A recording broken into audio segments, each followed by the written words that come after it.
Bismillahirrahmanirrahim. Assalamualaikum warahmatullahi wabarakatuh. Alhamdulillahirabbil alamin. Allahumma shalli ala sayyidina Muhammadin wa ala alihi wa sahbihi ajma'in. Amma ba'du. Kita bersyukur kepada Allah Subhanahu wa taala, Allah yang memiliki semesta alam, Allah yang memegang jiwa kita, Allah yang merubah hati manusia. Allah berkuasa merubah suasana dari detik ke detik, menit ke menit, hari ke hari, tahun ke tahun, dan seterusnya. Jadi semuanya atas genggaman kekuasaan Allah Subhanahu wa taala. Innallaha ala kulli syai'in qadir. Salawat dan salam kepada junjungan kita Nabi besar Muhammad sallallahu alaihi wasallam, satu-satunya manusia sempurna yang dijadikan contoh buat kita semua sebagai umatnya, bahwa rahmat seluruh alam, yaitu dengan perantaraan Al-Qur'anul Karim. Sahabatku yang dirahmati Allah Subhanahu wa taala, sore hari ini kita akan melakukan rehlah. Apa itu rehlah?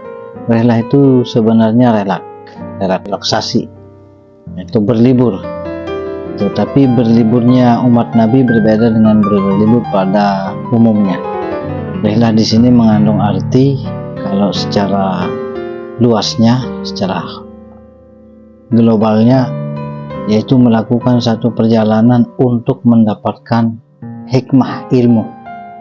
Kalau diartikan secara spesifik, rehlah itu berarti melakukan satu perjalanan jauh dengan tujuan untuk mengumpulkan ilmu Al-Quran dan mengumpulkan hadis. Nah, tapi kalau rehlah kita di sini memiliki makna bahwa, atau definisi, kita akan melakukan satu perjalanan untuk kita mengambil hikmah dari ilmu. A'udzubillahi minasyaitonirrajim. Bismillahirrahmanirrahim. Ila fi Quraisyin ila fihim rihlatash syita'i was shaib. Kebiasaan orang Quraisy.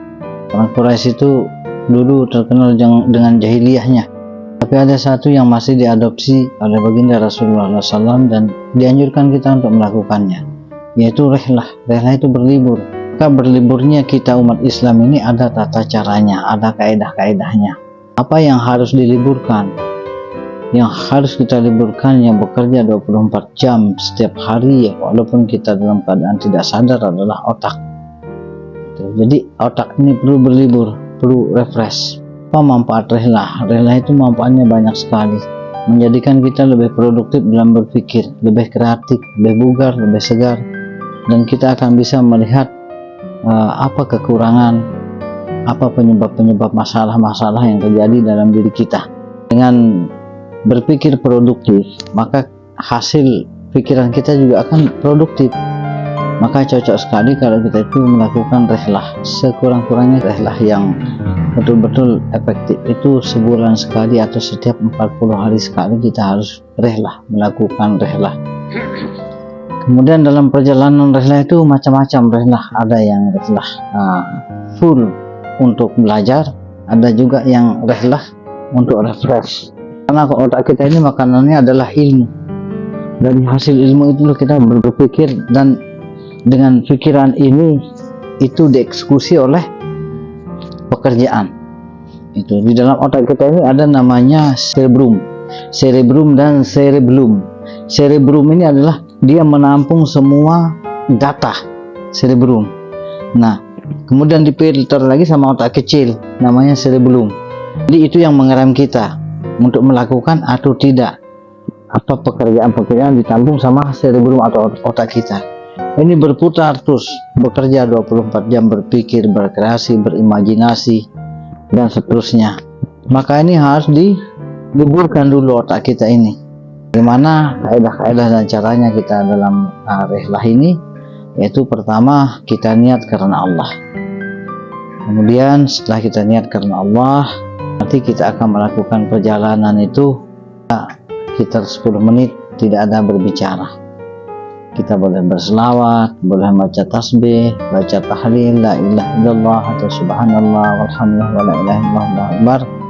Kemudian selama dalam perjalanan kita kurangi, bukan tidak boleh, kita kurangi bicara yang sia-sia.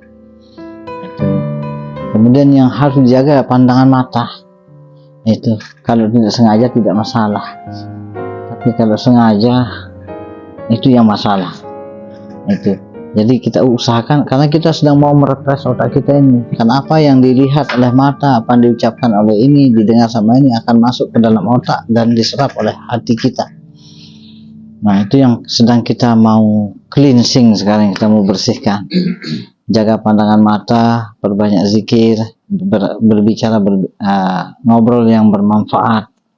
Nah, kemudian waktu kita mau start berangkat, maka kita baca doa untuk naik kendaraan. Kalau tidak bisa, maka bisa salah satunya memimpin doa tersebut. Baru kita berangkat. 10 menit pertama kita tidak bicara kecuali kita berzikir kepada Allah SWT.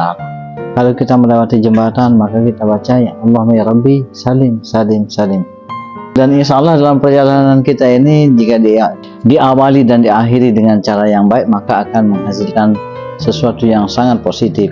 Yang paling bermanfaat adalah ketika kita melakukan perjalanan rihlah ini adalah ikatan emosional. Kita tidak ada jarak.